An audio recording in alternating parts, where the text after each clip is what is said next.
Si sa Double B! Nasa linya natin, Weng, Senate President Pro Tempore Panfilo Lacson. Senador, magandang umaga. Si Joel Siweng po ito. Good morning po.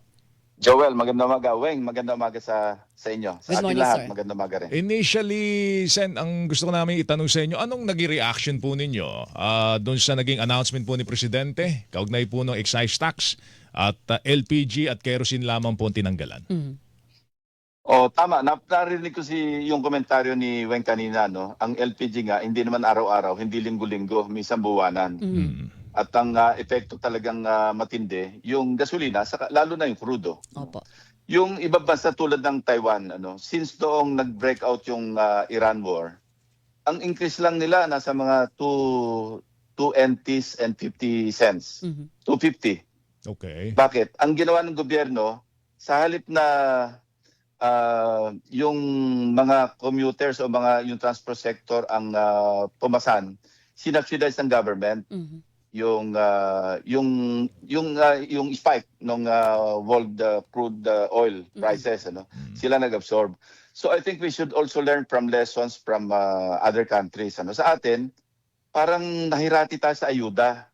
Kung i-analyze natin yung context muna, ang nabibigyan ng ayuda, hindi naman ito yung apektado ng gasolina. Ito yung matagal na nakalista.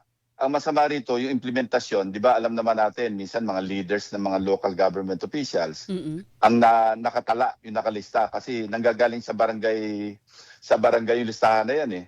So totoo bang naibsan yung kahirapan sa ng pagtaas ng oil, presyo ng langis, yung ating mga kababayan na talaga apektado? Transport sector, yung mga ordinary commuters kasi pamasahe pataas. So yun ang muna ang tanong. Ngayon, sa pagbawas naman ng excise tax, nung nag-interpellate ako kay Senator Pia Cayetano, siya yung sponsor ng suspension ng excise tax, yung bibigyan ng kapangyarihan ng Pangulo o authority para mag-suspend. Ang sinasuggest ko noon, napakahaba nung isang buwan na pag-aaral, pagmamonitor. Kasi sa loob ng isang buwan, pag monitor, magmi-meeting pa yung DBCC. Pagkatapos, magre-recommenda pa sila sa Pangulo. So, give or take, that's sabihin na natin, another 2 weeks. No? So, we're talking here of 1.5 months. So, yung impact ng taas ng langis, hindi agad matutugunan ng ating gobyerno. Kasi nga, may monitoring pag-aaral. Ang suggestion ko, iksian natin ng 2 weeks ang monitoring. Total, extraordinary yung sitwasyon eh. Opo. Merong Iran war na kung saan talagang milya-milya na yung inabot ng taas ng presyo. Hindi ito yung tulad sa train law na kapag pumalo ng $80 sa MOPS, yung sa Singapore, at saka yung sa Dubai crude oil, magsususpend. Yung sa train law nga, 3 buwan yan eh. Imagine kung 1 buwan ka nag-monitor, kukunin mo yung average. Pagkatapos meron pang bureaucratic delay. Kasi bago makapag-meeting yung DBCC, maghihintay ng report yan sa mga lower, yung mga agencies nila sa labas, yung mga units nila. Matagal yon. So, siguro dapat i-review rin ng ating pamahalaan kung ano talagang nararapat na pantugon na direktamenteng makakatulong do sa direktang apektado ng taas ng presyo ng langis. Ang sinasabi niyo ba, Senator Lacson, ay pwede nang pag-aralan ng gobyerno kung sila na yung gobyerno yung magsasubsidize po sa produktong petrolyo, yung iniaangat sa presyo ng produktong petrolyo? Yes, kasi ang foregone revenues dyan, sa pag-aaral ng DOF, nasa mga 188 billion. Kung pag-usapan natin, tatawid na tayo sa 2027 kasi yung 2026, ang unang estimate nila, nasa 136 billion. Kung halimbawa yung 188 billion, kung halimbawa looking forward sa 2027, kasi may mga panukala pa nga na pati yung VAT tanggalin eh. Pag tinanggal yung VAT, tinanggal pa yung excise tax, ang magiging total niyan, kung ipoproject ito sa 2027, nasa mga 320 billion. So assuming na lang natin 150 billion yung halimbawa, hindi foregone revenues. At yung makukulektang taxes equivalent do sa excise tax, ito yung pang-subsidize ng government. Baka pwede, hindi ako nagmamarunong Opo. Ang suggestion ko lang, pag-aralan mabuti kung ano yung mas makakabuti do sa sektor na talaga apektado. Kasi pag ayuda, wala namang mga sasakyan yon, di ba? At saka dati na natin binibigyan na ayuda sa 4-piece eh. Correct. Tapos meron pang lumbas sa mga tupad kung ano-ano, di ba? AIX, MAIF. May argumento, Senator, Eh, kasi yung ibang yeah. ekonomista na kahit yung gobyerno na pag kasi tinanggal mo halimbawa ang VAT o excise tax ng lahatan, ang makikinabang lang ang mayayaman. Wag na natin, Yes, wag pero na, wag na alam nilang mo, gamitin yung yung middle income group at saka mayayaman, Oo. sila rin yung nagpo-produce ng mga halimbawa yung may farm, may gulay. Yes. O kaya nagpo-produce sa manufacturing sector. Di ba ipapasa rin nila yung increase? Correct. Oo. Kung halimbawa long term o kaya methodical, systematic yung pag-aaral, huwag natin tingnan doon sa ang makikinabang, mga mayayaman. Kasi kung yung mayayaman, sila naman yung nagbebenta o nagte-trade ng mga pangangailangan na mahirap. Hanggang sari-sari store, tataas naman Totoo yan. yung presyo eh. Di ganun din, yung binigay mong ayuda, absorbin din yun ng increase sa presyo. Okay. Is it within the powers of the President doon sa binigay niyong kapangyarihan po sa kanya na i-subsidize? Hindi ba siya limited lamang doon sa paggalaw natin sa excise tax? O pwede rin ba doon, Senador, yung kapangyarihan binigay niyo kay Presidente na i-subsidize ang presyo ng produkto? Wala. Labas. Pero ang Labas subsidy naman, nandiyan na yan eh. Kasi marami sa GAA naman, meron talagang daang bilyon, sabihin na natin, sa iba't ibang uri ng ayuda. So nandun na yun, taken care of na yun eh. Pwede magdagdag, mag-realign kung halimbawa merong sobra, merong savings. Pero ang sinasabi ko lang, pag-aralan lang yung salip na isuspend yung of course, water under the bridge, ay pasa na yun eh. Nasa Pangulo na yung call eh. At saka yun naman, hindi naman ito mandatory eh, na sinasabing shall. Ito, may suspend. Pwedeng i-suspend, pwedeng hindi. No? Pero ang sasabi ko lang, maggawa pa ng isang pang masusing pag-aaral na kung saan, sa halip na, yun nga, magkaroon ng napakalaking foregone revenues, yung perang mawawala dahil inalis sinuspend yung excise tax 6%, sabihin natin. Sa laki ng presyo ng langis, ang projection nga nila, yun nga, nasa 188 billion. Kung mapag-aaralan lang, hindi ko sinasabing ito na yung gospel truth. Yes. Sabi ko, pag-aralan lang na baka mas patugunan pa yung mismong direktamentong apektado kung sakaling iibahin yung strategy. Yun lang naman ang sinasabi ko. Hindi ko sasabing gawin, kundi pag-aralan lang, isama sa konsiderasyon na sa halip na mag-suspend, kasi hindi naman to, maski pa pumalo ng 100 per barrel sa world price. Pwede namang hindi mag-suspend, pero yung revenue na dapat foregone at hindi mawawala, baka pwede pag-aralang sa-subsidy nila ilagak para na sa ganon, yung mas nakakarami o yung direktamenting apektado ng taas ng langis, presyo, yun ang makikinabang. At hindi naman to sabihing mga may kotse lang makikinabang dyan. Kasi yung may mga kotse, yun ang may mga negosyo na magpapass on naman sila sa mga mahihirap din ng presyo, di ba? Okay. On another subject to say, paksa naman natin, Senador, may aasahan pa ba tayo doon sa flood control investigation ng Senate Blue Ribbon Committee? Of course, meron. Marami na nagawa yung flood control investigation ng Blue Ribbon Committee. Now, eto lang, another context ito. February 11, 2026, nag-growth kami ng partial committee report. Ano na ngayon? Abril na. So, mahigit 2 buwan na. Opo. Ang nagpipirma, 4 pa lang kami. Alam mo, hearing tayo ng hearing, ang purpose, ang intention ng inquiry in aid of legislation and for purposes of the Blue Ribbon Committee, may dagdag yun may kulatilya pa yon, and investigations. Ito lang yung committee na bukod sa inquiry in aid of legislation, may karugtong pang investigations, meaning pwede magrekomenda kung sino yung papala ng mga charges. Sa palagay ko naman, Joel, napakalaki na i-contribute na natin doon sa aspeto ng yung mga nakalap lamang na mga ebidensya, mga testimonya sa mga pagdinig. Katunayan, pinauna ko na nga yung mga TSN, yung mga documentary evidence, mga testimonies, pinauna ko na nga sa DOJ, papadala rin namin sa ombudsman. Kung hearing lang tayo ng hearing, at wala naman tayong kahinatnan, wala yung logical conclusion na magkakaroon ng committee report na pagdidebatihan, amendahan, at i-adapt sa floor, di ba, naka-open-ended lahat yung ginagawa natin. Kung yung partial So, report nyo walang pumipirma, Senator, 4 lang. Wala ano pa yung Apat lang kami. ano pa Ang yung logical final report? conclusion is mag-adapt kami ng committee report para na sa gano'n maging official Correct. at para formally makapag-recommend na kami. Ang gagawin ko na lang, kasi yun nga, nagsadya sa aking opisina si Governor Chavit Singson. Sabi ko, sige Gob, ang requirement lang naman namin, sinulatan namin sa I think March 25, na kung pwede magsumiti lang na maski draft affidavit, maski unsigned, draft affidavit lang.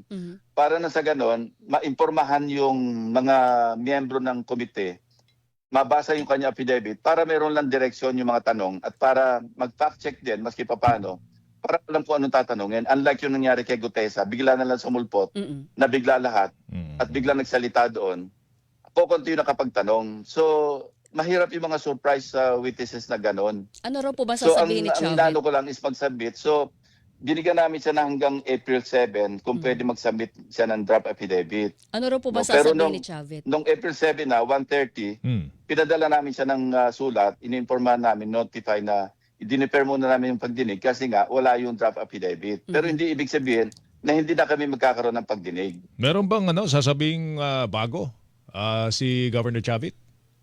Hindi ko natanong kung ano sasabihin niya. Ang isa lang tanong ko sa kanya, tungkol ba sa flood control project yan, Job? Sabi niya, oo. Okay, sabi ko. Okay. So mag-schedule tayo.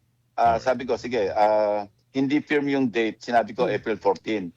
Senator, Dahil may mga ginagawa pa kami sa Senado at that time. Senator, ano mangyayari doon sa partial committee report ninyo? Ngayong walang ibang pumipirma, kundi 4 Apat lang. lang kayo. O kasi pagka mayroong committee report, maski partial yon, may mga rekomendasyon na doon eh. Kasi pag sinabi nating in aid of legislation, may mga legislative action na nire-recommenda kami doon. For example, ang nandun yung parang reorganization ng ombudsman. Bibigyan namin magpapasa kami ng batas na yung ombudsman magkaroon ng sariling law enforcement arm, maski maliit lamang.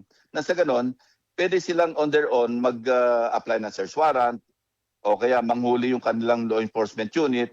Na sa ganon, asistihan sila ng mga prosecutors ng ombudsman para mag-guide sila sa pag-gather ng ebidensya. Okay. Pangalawa, ang isang rekomendasyon din doon, yung payagan yung ombudsman na mag-deputize ng mga private lawyers. I-deputize kasi malaki rin yung gastusin pag nag-hire sila ng mga lawyers, mga prosecutors. So mas maganda, mag-deputize na lang, of course, subject to screening sa vetting. Pero At sir, pangatlo, yung ibawal na yung mga allocables at saka yung leadership fund. Ito yung mga reforma naman tungkol sa budget. Okay. Pagkatapos gawing transparent, yung of course ginawa na namin yan para sa 2026 budget, transparent yung the entire budgeting process. Okay. Marami kami rekomendasyon doon, hindi ba aksyonan dahil nga walang na-adapt na committee report. Hindi naman pwedeng hearing lang kami ng hearing para ano. okay. Senator, dahil nga po walang pumipirma, baliwala na ba yung partial committee report na yon or will it stand? Hindi. Hanggang hindi napipirma na majority members yon, hindi ko mai-report out sa floor. Hindi namin ma-deliberate, hindi namin ma-adapt in its final form. Meaning, pati yung mga amendments ng aking mga kasamaan, hindi lamang ang mga miyembro, kasi pwede naman mag-interpellate, mag-amend, maski hindi member ng Blue Ribbon Committee. So yun ang hinihiling ko sa aking mga kasamaan. Alam mo, pipirma lang naman, maglagay sila ng gusto nila, lagyan ng will Reservation. interpellate, will amend. At saka maski hindi na lalagyan ng comment, pwede naman silang tumayo habang pagkatapos yung sponsoran sa floor, edi mag-interpellate sila, mag-amend sila kung anong gusto nilang baguhin. At kung ito i-adapt ng majority sa plenaryo, edi yun ang ma-adapt. Hindi yun ang ma-adapt namin na committee report. Hindi yung committee report na pinrepare ng komite. Sino po yung Recommendatory lang yun eh. Sino po yung tatlo pang pumirma maliban sa inyo? Si Senator Risa, Senator Bam, Senator Kiko. Alright. Tinanong ko nga yung alam mo, yung nagpalabas sila ng minority report, illegal yun eh.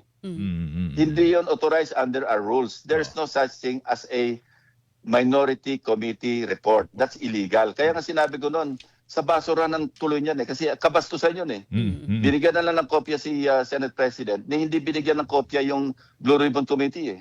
Okay. Tapos nagpirma doon 6 na miyembro ng minorya. Ang hindi nagpirma doon, yung mga palagay ko, yung mas nakakaalam sa rules o kaya yung ang mga nagpirma. Hindi ko naman sinasabing totally hindi nila alam yung rules yung mga nagpirma. Pero siguro out of pakikisama kay Senator Marcoleta, yung dating chairman, nagpirma sila doon without even studying or researching on what a minority committee report is.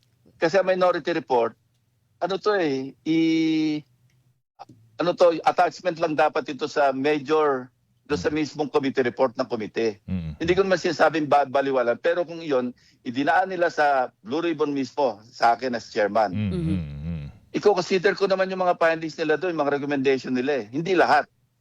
Pero yung mga mapag-uusapan ng komite na pwede i-adapt, why not?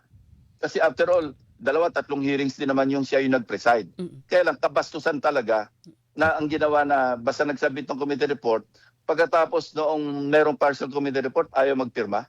Okay. Di ba kabastusan yun? Pambabastos sa komite. Walang respeto. Ito lang po, Senador, kasi ang ombudsman, kamakailan nagsabi, may kaso na raw isasampa laban po kina dating Speaker Martin Romualdez at former Senate President Francis Escudero, conspiracy in the budget process to commit plunder.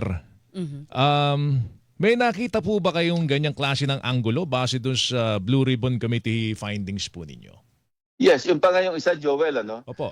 yung na-overtaken na kami ng mga developments, ng mga events. Yung karamihan sa rekomendasyon namin doon, kung sino yung papailan ng kaso, kung sino yung, hindi papailan, kung sino yung re-recommend namin mag-undergo ng preliminary investigation. Yung iba naman, for further investigation pa gagawin ng either DOJ or Ombudsman, na-overtaken na kami. Actually, mga recommendation ko doon, nangyayari na eh. Dahil nga doon sa output din, nung habang nagkakaroon kami ng pagdinig, nandoon naman yung namomonitor naman ng Ombudsman yan eh, namomonitor ng DOJ. At pamanaka-naka, nanghihingi naman sila ng records mula sa amin at binibigay naman namin. So karamihan ng ebidensya na ginamit nila lalo ng DOJ sa preliminary investigation, nanggaling sa Blue Ribbon eh. So wag nila nang iinsultuhin, tatawaran yung Blue Ribbon na wala nagawa. Hindi namin trabaho na mag-prosecute. Ang trabaho namin, inquiry in aid of legislation and investigations. At yun na nga yung ginawa naman sa aspeto ng investigations, pinoprovide naman namin ng through PDF, yung file. Pero Binibigyan namin sila ng kopya eh. Ito rin ang ginagamit nila eh, na ebidensya. Yan, saan ba nanggaling si Sally Santos, si Henry Alcantara, si Bernardo? Saan ba nanggaling yun? Di ba sa Blue Ribbon Committee hearings, tapos ininsulto nila na wala raw nagagawa, may pagtatakpan. Joel, Weng, paano kung sino pagtatakpan ko? Wala akong pabor na nahingi o balak hingin sa Malacanang. Ginagawa ko yung aking trabaho at ulitin ko, wala akong pabor na nahingi at wala akong pabor na hihingin sa Malacanang. Pero Senator, dahil baka magkakulay. Meron pa bang So para sabihin may pinagtatakpan ako, napaka-unfair naman yun. Ginawa ko yung aking trabaho. Nagagalit nga yung nagtatampo yung aking ibang kasama sa akin, na dahil nairekomenda namin na mag-undergo sila ng preliminary investigation. Na sabi ko nga, na-overtaken na. Kasi halos tapos na nga yung preliminary investigation kay Senator Joel. Nire-recommend pa namin doon sa committee report kasi nga walang pumipirma. Natabunan na yung aming rekomendasyon, nangyari na. Katunayan yung preliminary investigation ng DOJ na ipadala na nila sa ombudsman eh. Opo. Senator, ibig sabihin yan, pag sinabi niyong overtaken by events, pati yung kay dating Speaker Martin Romualdez at kay dating Senate President Chis Escudero, overtaken na rin yun. Hindi na siya kasi pa. Kasama sa recommendation namin yun eh. Yung sila. Nandun din yun, nakapaloob sa partial committee report din yun eh. Recommendation to... Alam mo, Imbestigahan yung mga sila? trolls na sinasabing tigtatakpan si Speaker Romualdez? No way. Bakit yung pagtatakpan si Speaker Romualdez kung talagang, sinabi ko nito pa ulit-ulit, we go where the evidence leads us. Hindi kami nagtatarget ng kusino, hindi rin naman kami magtatakip ng kusino. Pero hindi sinasabi nila Senator Marcoleta, bakit hindi imbitahan si Adrian Bersamin? Wala namang lumabas na pangalan. Hindi na ba sinabi ni Bernardo doon sa committee hearing, yung mga pangalan, si Trajib Olaibar, inimbita na namin. Si Maynard Go, inimbita na namin. Nakaharap na sila sa Blue Ribbon Committee. Ba't hindi nila matanong? Kung meron silang nalalaman tungkol sa mga sinasabi nilang pinagtatakpan o hindi hindi tinatanong. Sila magtanong, member sila ng komite. Senator- Meron silang alam. Senator, Huwag silang bintang ng bintang. hindi naman po pwedeng open-ended lang ito. Ano? Kailan nyo maisasara Hindi. at finality ang investigasyon sa flood control anomaly? I need at least 9. Kasi 17 yung yung regular members, 3 yung ex officio. So bali 20. Pero regular members lang naman ang requirement, yung majority ng 17 ang kailangan. Kaya kailangan ko yung 9 na signatures. Kailangan ko pa ng 5. And I hope, no? Sana pag maski bago kami bumalik, mapunan yung kakulangan na signatures, makabuo ng 9 para pagbalik namin sa May 4, mai-file na sa Bills and Index para mai-report out ko na at mai-sponsoran at magdebate na kami. Kung anong gusto nilang tanungin, edi sasagutin ko. Kung anong gusto nilang i-amend, edi kung aking hindi tatanggapin, pagbubutuhan namin sa plenaryo yon. Okay. At kung manalo yung kanilang panukalang amendments, edi yun na i-adapt sa floor. Pero para iwanan nilang nakatiwangwang, no? At ayaw silang pumirma, ni hindi man lang maglagay kung dissent basta pirmahan, parang sa tingin ko naman, unfair naman sa committee yun. Okay. Kasi umati naman sila ng hearing Opo. Alam naman lang nangyayari doon. Kaya lang, alam mo, sagana-sagana sila sa trolls. Sinisiraan nila yung Blue Ribbon Committee. Wala raw nagawa. Hello, anong wala nagawa? Oh. Katakot-takot na yung nagawa namin. Katunayan, ang laki na na-contribute namin sa nangyayari ngayong prosecution. Pati yung nasa korte na Alright. na dinidinig sa Sindigan Bayan. Sige, hanap tayo. Nanggaling din sa Blue Ribbon Committee yun, yung senator. Hindi ko naman pigyayabang, hindi para ipagmalaki, pero factual yung aking sinasabi na yung karamihan ng ebidensya na nagamit na actually, at ginagamit pa. Nanggaling karamihan doon galing sa Blue Ribbon Committee. O kung hindi man, doon sa akin 2 privilege speeches. Sen, salamat sa oras ha. Hanap Thank tayo you ng po. pagkakataon para mapalawig pa ito. But in the meantime, we thank you so Thank much you. for your time. Good morning, po sir. sa Thank you. inyo. Thank you. Morning. Good morning. Senate President Pro Tempore Panfilo Lacson, mga kapuso. Magbibigay tayo sa Hilingan, walang